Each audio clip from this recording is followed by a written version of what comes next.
하나님의 말씀은 이사야서 11장 1절에서 5절까지 우리 다 같이 한 목소리로 합독하십니다. 시작. 이새의 줄기에서 한 싹이 나며 그 뿌리에서 한 가지가 나서 결실할 것이요 그의 위에 여호와의 영 곧 지혜와 총명의 영이요 모략과 재능의 영이요 지식과 여호와를 경외하는 영이 강림하시리니 그가 여호와를 경외함으로 즐거움을 삼을 것이며 그의 눈에 보이는 대로 심판하지 아니하며 그의 귀에 들리는 대로 판단하지 아니하며 공의로 가난한 자를 심판하며 정직으로 세상에 겸손한 자를 판단할 것이며 그의 입에 막대기로 세상을 치며 그의 입술의 기운으로 악인을 죽일 것이며 공의로 그의 허리띠를 삼으며 성실로 그의 몸에 띠를 삼으리라. 아멘. 오늘 제목은 본문은 똑같지만 제목을 바꿨습니다. 예수님 마음 안에 거할 때 성령의 나타나심. 제가 이렇게 시리즈로 이렇게 똑같은 제목을 가지고 하다 보니까 여러분들이 좀 지루한 것 같기도 하는데 본문은 같아도 이렇게 성령께서 한마디로 이렇게 말씀을 주실 때가 있습니다. 그래서 우리 예수님도 이 땅에 오시기 전에 이사야 선지자를 통해서 700년 전에 예언해 놓은 말씀인데 이새의 줄기에서 한 싹이 나와서 이제 이렇게 가지가 나서 결실한다. 결실이란 건 이제 성장하고 열매를 맺는다고 말씀을 드렸죠. 그리고 우리 예수님 이외에 오늘 2절 말씀에 보면 적어도 6가지의 영이 역사를 하시는데 이 6가지 영이 이렇게 두 가지로 묶어져서 세 짝으로 이렇게 세 쌍으로 이렇게 이루어지고 있다고 그랬어요. 그래서 지난 시간에 우리가 첫 번째 쌍을 이룬 지혜의 영과 총명의 영 그랬어요. 그러니까 저와 여러분들이 예수님 안에 있는 것 우리가 그대로 누리려면 예수님 안으로 들어가면 됩니다. 그러니까 예수님 안에 있는 것이 우리에게도 그대로 임해지거든요. 그러니까 내가 예수님 마음 안으로 들어가면 그래서 성화가 중요해요. 성화가 안 이루어지면 사람들이 신앙생활을 열심히 하고 그래도 변화가 안 일어나거든요. 그러니까 이제 자꾸 어디로 다니려고 하냐면 큰 교회로 다니려고 합니다. 왜냐하면 큰 교회 다니다 보면 부담도 없고 또 큰 교회에 다니면 자기 신앙이 큰 줄 알아요. 그러니까 교회들은 큰 교회가 있는데 개인적으로 만나서 대화를 해보면 개인적으로 큰 믿음을 가진 사람들이 드물어요. 그래서 주 여러분들이 본질적인 내 마음이 주님 마음으로 성화가 이루어져야 말씀도 말씀으로 이렇게 들려지지. 오늘 아침에도 제가 어떤 목사님이 이렇게 설교를 했는데 희망을 가지라고 하는데 우리 마음 갖고 희망이 와집니까? 절대 안 와져요. 그러니까 맞는 말인데 희망이 안 와지고 이렇게 어떤 어려움이 왔을 때 우리는 불안해하고 염려하지 그 어려움 가운데서 소망을 갖기가 어렵거든요. 육신은 육신적인 생각만 나타나거든요. 그래서 어찌하든가 저도 여러분들은 이제 예수님 만나게 해서 성화를 이뤄보게 하려고 하는데 그게 참 마음대로 안 돼요. 그래서 제가 이렇게 살아보니까 인생에 있어서 두 가지가 마음대로 안 되더라고요. 자식 마음대로 안 되고 성도들 내 마음대로 안 되더라고요. 참 이게 어려워요. 그래서 조아름들이 예수님 마음 안으로 들어가는 이게 성화 구원에 대해서는 제가 늘 말씀을 드렸고 우리 교회의 구원의 세 과정에 대한 그 말씀을 작년에 성령께서 매년 한 번씩 설교를 이렇게 하는데 그거 하려면 꽤 몇 개월 해야 되거든요. 작년에 못했어요. 그래서 올해 이제 초에 연초부터 하려고 했는데 또 성령께서 이 말씀을 이렇게 먼저 주셨기 때문에 먼저 이 말씀을 우리가 이렇게 듣고 좀 그것을 하도록 하겠습니다. 그런데 이제 이 지혜에 있어서는 지혜와 그랬죠. 이 지혜에 있어서는 지난 시간에 세 가지를 말씀드렸어요. 첫째는 전쟁에 있어서 승리의 전략이 된다라고 그랬죠. 저와 여러분들이 이 땅에 있어서 제일 큰 전쟁이 뭡니까? 마귀와의 전쟁입니다. 이 영적 전쟁이 제일 심각하거든요. 그래서 조함들이 이 영적 전쟁을 함에 있어서 성령의 지혜가 아니고는 우리가 마귀 역사, 귀신의 역사를 분별할 수도 없고 이길 수도 없어요. 뿐만 아니라 이렇게 전쟁을, 실제적으로 전쟁을 할 때도 하나님께서 함께 주셔야만이 그 나라가 전쟁에서 승리할 줄로 믿습니다. 그 다음에 두 번째로는 이제 전문적인 기술을 나타내기도 한다고 그랬어요. 우리가 출애굽기 28장 3절이나 출애굽기 31장 3절 6절에 보면 옷을 만드는 그런 기술, 또 금붙이를 이렇게 금속 작업을 하는 그런 기술을 이렇게 주신다고 그랬어요. 그래서 여러분들이 세상에서 살아갈 때도 어떤 일을 할 때도 성령을 통해서 지혜를 얻어야 될 줄로 믿습니다. 그래서 우리가 그 일을 함에 있어서 기술이라든가 전문적인 것이라든지 직장 생활함에 있어서도 지혜를 주시면 그 사람이 이렇게 세상을 리드하고 앞장서 갈 수가 있거든요. 그래서 제가 목회를 이렇게 이제 신학을 할 때 성령의 지혜를 통해서 말씀을 받고 보니 내가 목회를 안 하면 사업을 해봤으면 좋겠다. 뭐 돈이 없으니까 리아과를 끌고 가서라도 한번 이렇게 해봤으면 좋겠다. 왜? 하나님이 함께 하시면 구두 수성공이 금강제와 사장이 되는 단계까지, 누가복음 5장에 보면 베드로가 이렇게 사람 낚는 어부가 됐잖아요. 고기 잡는 어부. 그러니까 하나님이 함께 하시면 수준이 다른 것이 아니라 차원이 다르다 이 말이죠. 차원이 다른. 제가 또 물질 그런 훈련을 받으면서 그래서 우리 예수 믿는 사람들은 사업을 했으면 좋겠다는데 제가 이렇게 이야기해 보면 아이고 목사님 지금 사업하기가 다 어렵습니다. 옛날에 IMF 터지고 그럴 때 교회 집사님한테 이렇게 대화를 하다 보니까 우리 한국의 기업들이 장부를 기본이 3중 장부랍니다. 제일 심한 데가 7중 장부래요. 그래서 미국에서 투자를 해보려고 와서 보니까 심지어는 7중 장부더래요. 그 이랜드는 그나마 3중 장부더래요. 그래서 거기다 투자를 했다는 거예요. 그러면서 우리 한국에서 이렇게 3중 장부 이렇게 만들지 않고는 사업을 못한다고 그러더라고요. 그럴 때 제 안에서 성령께서 뭐라고 깨닫게 해주시냐면 그럼 나는 죽은 하나님이냐 그러더라고요. 죽은 하나님이냐. 인간적인 방법을 하려고 그러니까 그렇지 처음부터 세금 제대로 내고 하나님 말씀에 붙들려서 믿음으로 이렇게 하면 저는 우리 한국에서도 세계적인 기업가가 좀 나와야 된다고 봐요. 근데 세계에서 10대 교회가 몇 개가 우리 한국에 있는데 왜 개인적으로 기업가들은 그렇게 세계를 지배하는 사람이 안 나오냐 이 말이에요. 이게 종교 생활하니까 그렇거든요. 그래서 여러분들이 기도해서 여러분들 수준에서는 63빌딩 인수 못할 것 같아요. 제가 보기엔. 늘 지나가면서 제가 기도는 합니다마는 그 최순영 장로가 세 가지 중에 두 가지는 응답을 다 받았는데 63빌딩을 찾아오는 거 응답 못 받았대요. 그래서 속으로 당신은 안 될 것이고 그랬어요. 제가. 우리 예수 믿는 사람 중에 누군가가 찾아와야 될 줄로 믿습니다. 할렐루야. 그러니까 우리가 성령의 전지전능하신 성령의 지혜를 얻으면 어떤 일을 함에 있어서 전문가가 된다 이 말이죠. 그리고 또 하나님이 도와주시니까 힘있게 능력있게 이렇게 살아갈 수가 있는 거예요.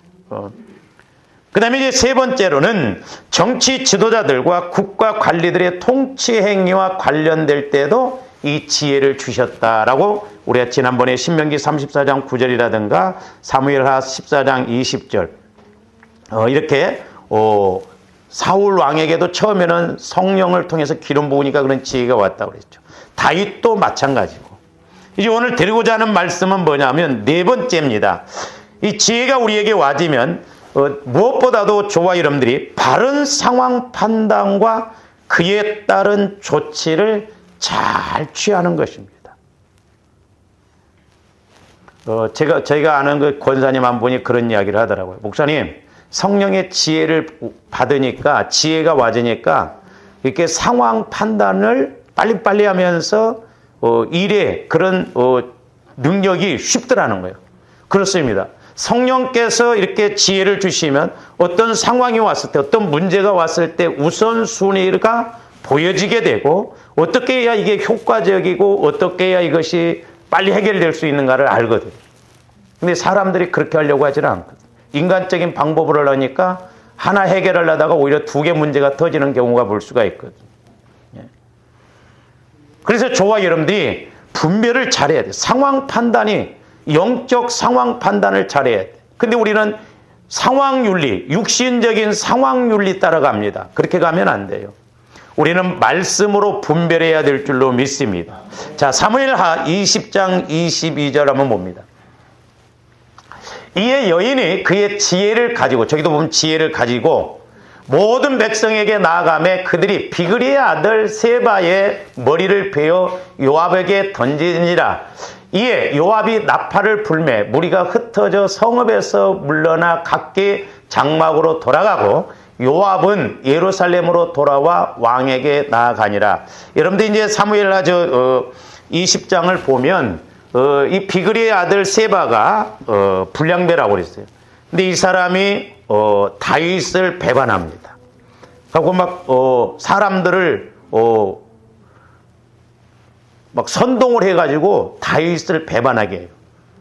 그래서 결국 이제 이 세바를 죽이도록 이렇게 이제 하는 것을 볼 수가 있는데, 한 여인이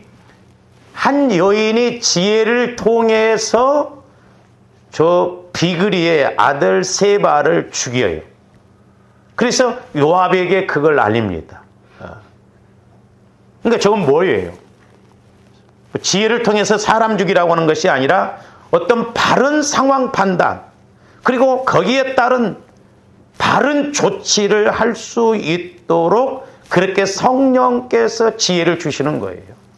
그래서 일상생활 속에서 저와 여러분들이 살아가면서 이게 상당히 중요합니다. 상당히 중요해요.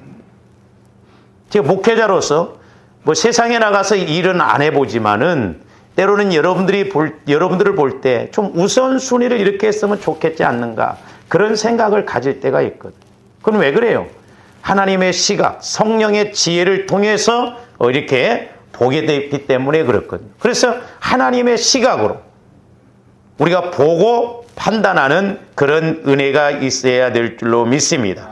그 다음에 이제 다섯 번째로는 이제 저와 여러분들이 신중하고 사려 깊은 언어 생활을 하게 돼요. 저도 이렇게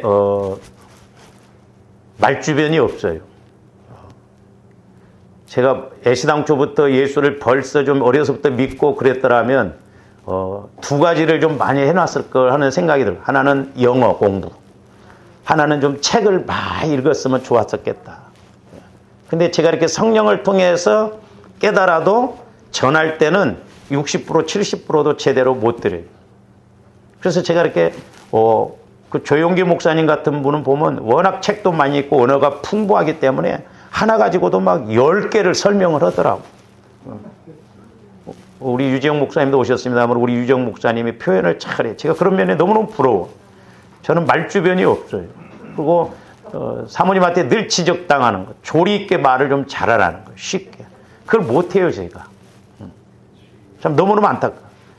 제가 말만 좀 잘했으면, 유창하게 잘했으면 훨씬 좀 낫지 않았을까. 그런 생각을 갖거든요. 근데 이렇게 신중하고 사려 깊은 언어 생활. 그렇다고 해서 말만 잘하는 걸 말하는 게 아니에요. 그래서 조함디 말 잘하지 말고 뭐라고 그랬다고? 잘 말하자는 거예요. 말은 잘하네. 그럴 때 있잖아. 그건 말 잘하는 거예요. 그러나 잘 말하는 것은 이렇게 어떤 상황에 왔을 때 그 사람에게 말을 먼저 잘 말을 해서 깨닫게 하고 이렇게 알게끔 해야 되거든요. 그래서 이 잠언서나 우리가 성경에 보면 말에 관한 내용들이 많은데 이 말이라는 건 영이에요. 영. 그리고 인격입니다. 내 마음 어디에서 나오나. 야고보서 3장에서 보면 이게 지옥에서 나오는 말이 있고 천국에서 나오는 말이 있다고. 그래서 우리 입이 단물과 쓴물을 두 가지를 이렇게 뱉어낸다고 했잖아요. 우리 마음이 어떠냐 했다. 그래서 우리 예수님도 말에 관해서 말씀을 많이 하셨고 나중에 심판대 앞에 갔을 때 저와 여러분들의 말로 심판을 다 받는다. 근데 과학적으로도요 증명이 됐답니다. 저분들이 말해놓은 거 다 이렇게 기록이 된답니다. 공중에. 근데 우리 말로 의롭다 하고 우리 말로 정죄를 받는다고 그랬거든요. 그래서 우리는 잘 말해야 될 줄로 믿습니다. 저도 처음에는 몰랐을 때 에이씨 목회 힘드니까 때려치울까 막 그런 말들도 많이 했는데 그게 완전히 하나님을 그냥 욕보이는 거예요. 어느 날 깨닫게서 다시는 내가 이제 그 말을 안 해. 옛날에는 막 뭐 하다가 안 되면 뭐 목회 안 되면 뭐 하지 막 이런 생각도 많이 하고 그랬고. 그래서 이 언어 생활에 대해서는 제가 여러분들한테 말씀을 드렸는데 그러니까 이제 우리가 말을 하더라도 어떻게 해야 하냐면 지혜 있는 말을 해야 돼. 할렐루야. 그래서 세상 지혜가 아니라 성령께서 내 안에서 지혜를 주셔서 지혜의 말씀, 지식의 말씀을 주셔서 이렇게 말하는 것. 그건 이게 능력이 있습니다. 자, 잠언 12장 18절 한번 봅니다. 칼로 찌름같이 함부로 말하는 자가 있거니와. 그래서 제가 옛날에 여러분들한테 설교해서 말이 모습이 있더라고요. 모습. 저기 보면 칼로 찌름같이 그랬잖아요. 나는 막 성질이 막 센 사람들은 상처 안 받을 줄 알았어. 근데 다 상처받더만. 이게 영적인 것이기 때문에. 그러니까 이 말이 칼로 옵니다. 칼. 그러니까 무서워요, 그게. 그래서 때로 그 말이 딱 찌르면 얼마나 이렇게 아픈지 몰라요. 이게 말이 칼과 같지. 그리고 우리 기도는 또 향이라고 그랬잖아요. 향. 이게 말이 향내가 나. 그 말이 듣기가 좋아. 근데 이 말이 모습도 있고 향도 있고 여러 가지로 이렇게 보여진다 이 말이에요. 영적으로 보면 그래요. 그래서 이렇게 대화를 하더라도 벌써 이렇게 말 자체가 아픔으로 오는 사람들이 있거든요. 그래서 이제 우리 목사님들도 은퇴할 때쯤 되면 나이도 들고 모든 것을 마음을 비우니까 말이 부드럽습니다. 힘이 있어. 근데 저도 아직 말이 안 부드러워. 근데 내가 살았다는 거예요. 내가. 마음이 온유하고 겸손해져서 이렇게 없어요. 말을 세게 한다고 해서만 그 능력이 있는 게 아니에요. 조용조용하게 하는데도 그 말이 능력이 있어. 그 옛날에 교회 성경연구소의 그 명성훈 목사라고 있는데 그분이 김지롱 목사님을 이렇게 부러워하는데 자기가 김지롱 목사님 그때 설교 들으니까 자기가 더 잘하는 것 같더래. 근데 테이프는 김지롱 목사님 테이프 그렇게 많이 팔리더라는 거예요. 근데 그분이 경상도 분이 말 조용조용히 합니다. 근데 썬파워가 있다 이 말이죠. 소리 치른다고 그래서 그게 이기는 게 아니에요. 그게 뭐냐? 저도 해보면 그래요. 말이라는 게 영이고 인격이기 때문에 저와 여러분들 마음에서 처리가 되어지고 주님 마음 안에서 나오는 말이래야 그게 사람을 변화시키고 감동이 되지 내가 처리되어지지 않는 말을 하면 가시 같습니다. 듣기 싫어요. 대화하기 싫습니다. 이 말이 무서운 거예요. 그래서 저기서 함부로 말하는 자가 있거니와 지혜로운 자의 혀는 무엇과 같다? 양약과 같다는 거예요. 양약. 아팠을 때 약을 먹으면 낫듯이 이 말 한마디가 양약과 같은데 옛날에 제가 이렇게 상담을 하다가 기도를 해준 때가 있는데 올 때는 그야말로 얼굴이 완전히 이그러지고 막 안 좋은 상태. 근데 뭐 제가 별거 안 해줬어요. 기도해주고 성령께서 주시는 말씀을 딱 듣고 나중에 돌아갈 때 보니까 얼굴이요 꽃이 피어서 환해. 그렇게 달라져 버려요. 양약과 같아요. 말이라는. 그 다음에 잠언 13장 14절도 봅니다. 지혜 있는 자의 교훈은 생명의 샘이라고 해서 생명의 샘. 지혜 있는 자의 교훈은 생명의 샘이라는 거예요. 그러니까 성령을 통해서 지혜가 와지는 말씀은 여러분들에게 영적인 힘이 있습니다. 제가 이렇게 상담도 해보면 그래요. 여러분들이 영적으로 살아있고 어떤 문제를 가지고 기도하면 또 물어보면 성령께서 제 안에서 전혀 알지도 못했던 비유라든가 말씀을 통해서 분별을 가지고 이렇게 대화를 하겠거든요. 그래서 본인에게 그것이 은혜가 되고 해답이 되고 길이 되게 만든다 이 말이죠. 할렐루야.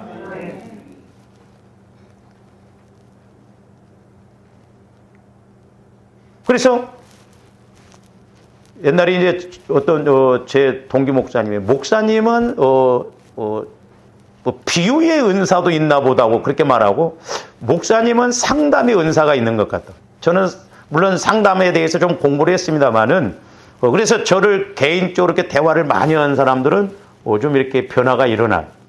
대화를 많이 했는데도 변화가 안 일어나면 그건 빰 맞을 사람이에요. 아니요, 진짜예요.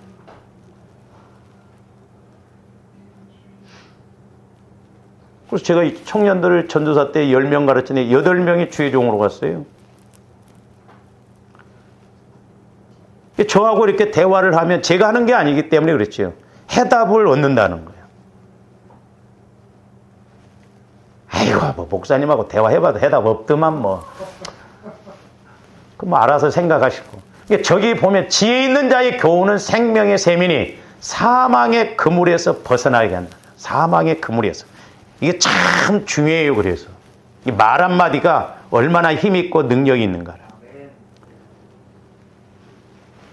그 다음에 잠언 15장 2절도 봅니다. 지혜 있는 자의 혀는 지식을 선히 베풀고 미련한 자의 입은 미련한 것을 쏟느니라. 그러니까 지혜 있는 자의 혀는 자기가 말하는 것이 아니기 때문에 선한 것, 영적으로 살리고 그 사람을 바로 갈 수 있도록 그렇게 한다는 거예요. 우리 예수 믿는 사람들이 이 정도 믿음을 가져야 될 줄로 믿습니다. 누구는 되고 누구는 안 되고가 아니에요. 그러니까 여러분들이 이런 지혜를 통해서 직장 생활함에 있어서도 어떤 사업을 함에 있어서도 성령이 주시는 지혜를 그때 탁탁탁 주어보세요. 이상하다? 과장님 말을 들으면 내가 뭔가 해답이 온 것 같습니다. 응답을 받습니다. 이게 중요하다 이 말이에요. 왜? 전지전능한 하나님이 그 사람도 알고 상황도 다 알기 때문에 그렇다 이 말이죠. 그래서 잠언 25장 11절 한번 봅니다. 경우에 합당한 말은 아로새긴 은쟁반의 금사관이라 그랬어요. 저기 경우라고 하는 말이, 경우에 합당한이라고 하는 말은 히브리어로 오펜, 그런데 회전하다, 돌다 그런 의미가 있는데, 저 히브리어하고 그 같은 의미의 말이 뭐가 있냐면 오판이 있어요. 오판. 히브리어로 오판이요. 그 오판이라는 게 뭐냐면 바퀴요. 바퀴. 회전하고 돌아가는 거예요. 그러니까 이게 가을이 이렇게 봄, 여름, 가을, 겨울이 회전하잖아요. 조화임들이 인생이 또 이렇게 돌아가잖아요. 그러니까 우리가 돌아갈 때 뭔가 경우에 합당한 말을 받아야 우리가 잘못 가지 않고 때에 맞게, 상황에 맞게끔 그걸 분별을 잘하고 우리가 이기고 응답받고 해결받을 수가 있는 것입니다. 할렐루야. 근데 저기 보면 아로새긴 은쟁반의 금사관이라 그랬어요. 아로새긴 은쟁반에. 이제 주석을 보면 저게 이제 그냥 어떤 특정한 것이 아니다. 뭐 그래서 아로새긴 은쟁반에 금사과를 그려놓은 것이다. 뭐 그런 말이 있기도 하거든요. 근데 뭐 은쟁반에다가 금사과 논리는 또 없잖아요. 어쨌든 그런데 저희 말이 참 의미가 있습니다. 여러분들 해석을 해봐죠. 은쟁반의 금사과를 어떻게 해석할 것인가. 저는 개인적으로 저 은쟁반의 금사과라는 의미를 두 가지로, 은쟁반도 좋죠. 그렇죠? 금사과는 더 좋아. 영적인 측면에서 보면 우리가 이게 은쟁반의 금사과와 같이 지혜의 말씀이 와서 깨달아지면, 또 내가 그런 지혜를 통해서 말을 하면 두 가지가 해결되어져요. 그러나 이걸 모르고 가면 두 가지가 문제가 터질 수가 있다 이 말이죠. 일례로 어제 이제 밥을 먹고 나서 고집사님이 이제 저한테 이런저런 미래 이야기를 물어보고 그래서 제가 그 이야기를 해주셨어요. 집사님, 마귀는 우리 안에 본질적인 영적인 문제를 해결을 못하도록 마음에서 다른 문제를 가지고 자꾸 미혹을 한다고 그랬어요. 그러니까 이 정체가 드러나지 못하도록, 이때 쉽게 설명을 해야 되는데, 그러니까 즉 가난의 영이 내 안에서 역사하면 그 가난의 영이 드러나지 못하도록 때로는 도적 맞게 하고 비치게 하거든요. 근데 우리는 자꾸 도적 맞는 것만 가지고 이렇게 가려고 하거든. 그것도 마귀는 또 그렇게 시켜요.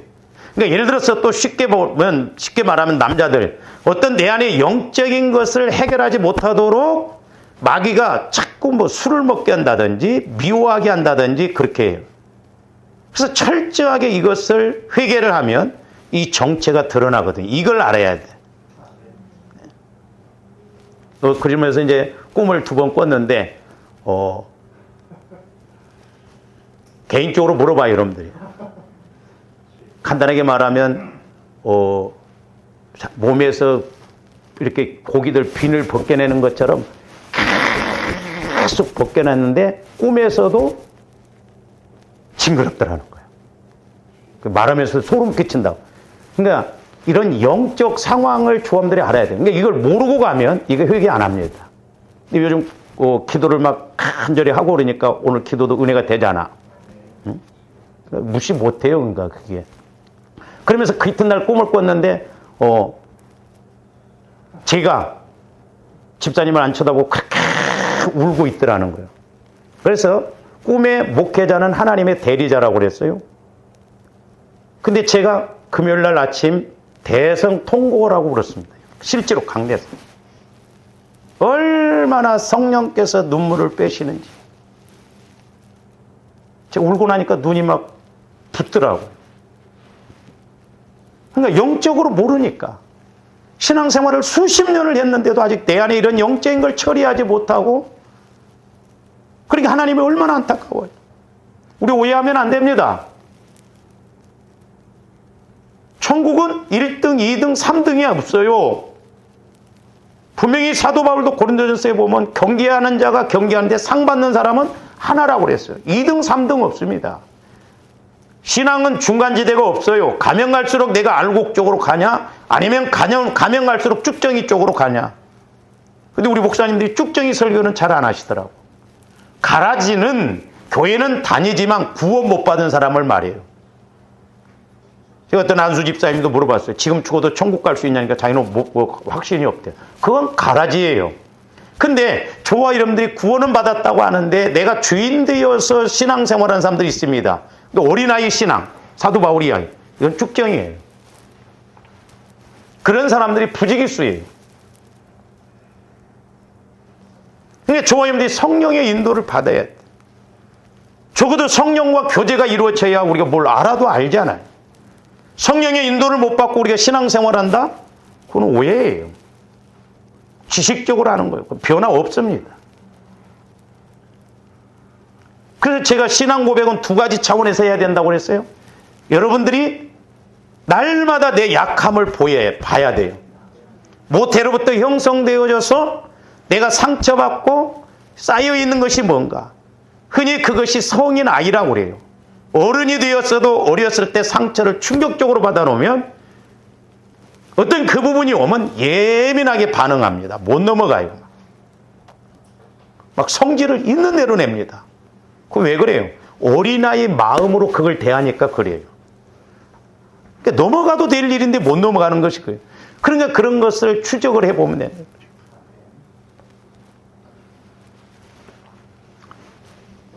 제가 이제 TV 프로그램 중에서도 금쪽 같던 내 새끼는 본다고 그랬죠.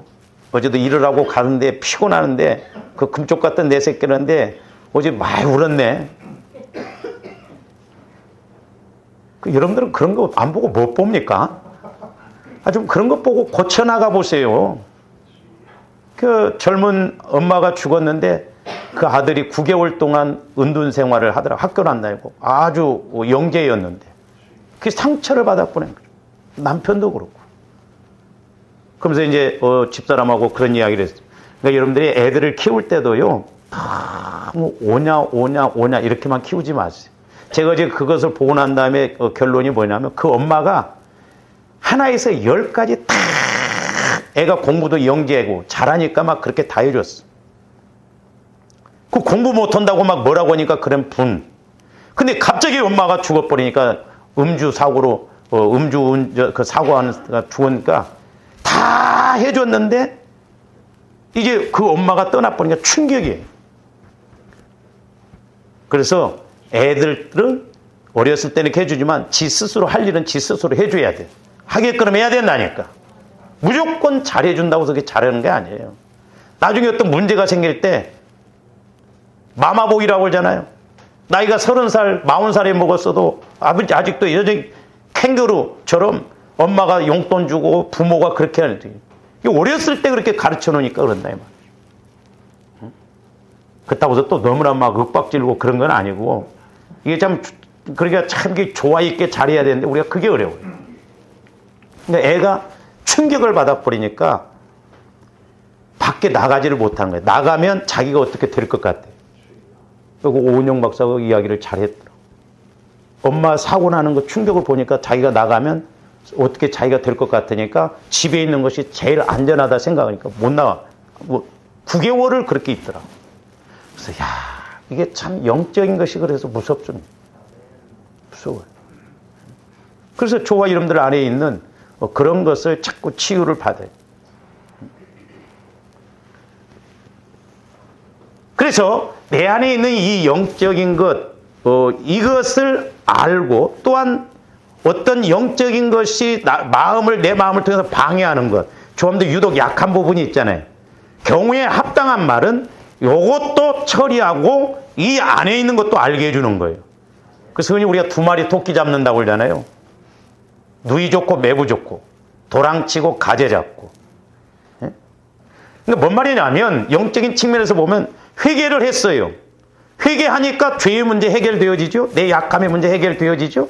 근데 응답이 와죠. 이게 아로새긴 은쟁반의 금사과예요. 할렐루야. 이게 해석이 되어지고 여러분들의 이해가 되어져야 돼. 그리고 내가 치유되어질 뿐만 아니라 내 마음의 약함이 치유되어질 뿐만 아니라 주님 마음이 와지는 것. 이게 은쟁반의 금사과와 같은 것입니다. 그리고 우리는 문제만 해결받으려고 하는데 여러분 오해하지 말아야 돼요. 문제 해결받을 뿐만 아니라 우리가 쓰임받아야 돼요.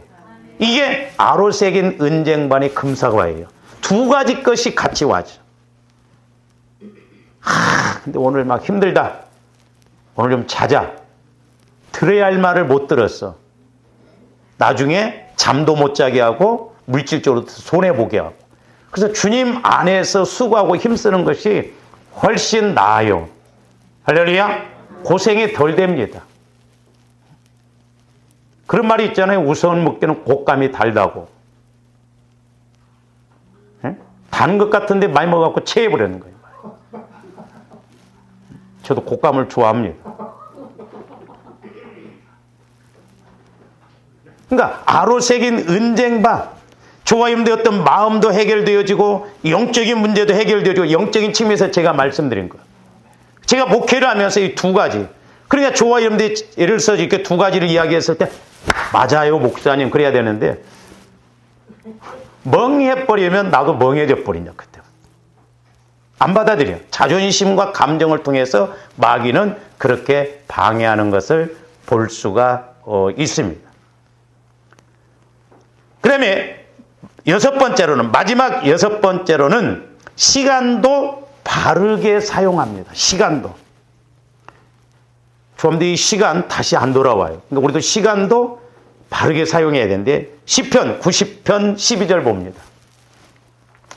우리에게 우리 날 계수함을 가르치사 지혜로운 마음을 얻게 하소서 그랬어요.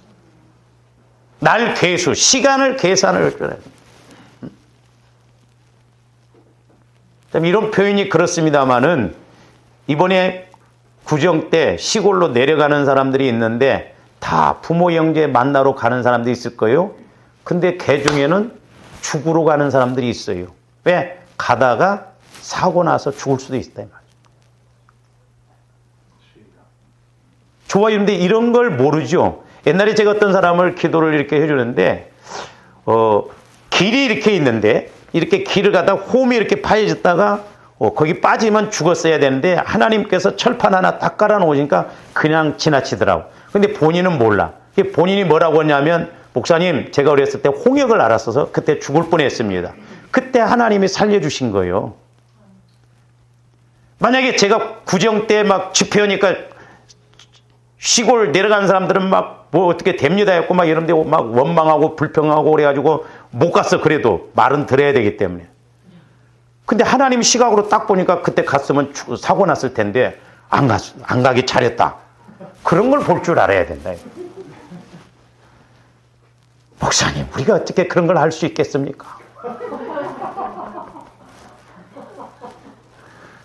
성령이 목회자인 저에게만 임합니까? 성령이 때로는 그러잖아요. 야, 안 가게 천만다행이다. 안 가게. 응? 그거 갔더라면 큰일 날 뻔. 그렇잖아요. 삼풍백화점 그때 무너질 때도 보세요. 조험들 한 치 앞도 내다볼 수 없는 거예요. 내일 어떻게 될지 몰라.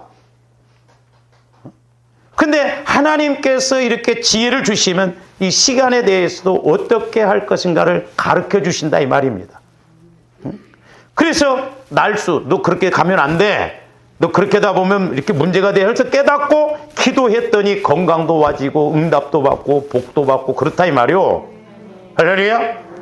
그래서 하나님께서 지혜를 주실 때는 고구마 줄기 땡기면 막 따라오듯이 여러 가지가 같이 따라와줘요. 그래서 예수 믿는 것이 기쁘고 즐겁고. 그게 안 되면 마귀가 이 교회에 오는 것처럼 기도 생활하는 것처럼 귀찮은 일이 없어요. 마귀 새끼가 빼놓은 은사를 이렇게 다들 줘가지고 아주 빠지고 뭐 그런 데는 막 반질반질하게 막 그렇게 간다 이 말이에요. 빠지면 안 돼요. 좋아. 기도 생활이나 봉사나 오후에 또 설교를 하겠습니다마는 우선순위를 그의 나라와 그의 일을 구하는 그게 손해 아니에요. 그래서 시간적으로도 날 계수함을 가르치사 지혜로운 마음을 얻게 해달라는 거예요. 그래서 내가 성령의 인도를 받았더니 그렇잖아요. 사고 나서 병원에 입원해야 되는데 병원에 입원 안 하고 그걸 지나가게 했다든지, 예? 내가 그때 아팠어야 되는데 안 아프고 지나가게 한다든지, 이런 건 우리가 알 수 없고 성령을 통해서만 알 수 있거든요. 그래서 어떤 때 제가 여러분들을 기도해 주다 보면 여러분들이 뭐 그냥 불평불만 할 것이 없어. 죽도록 충성해도 그 다 못 갚는다니까.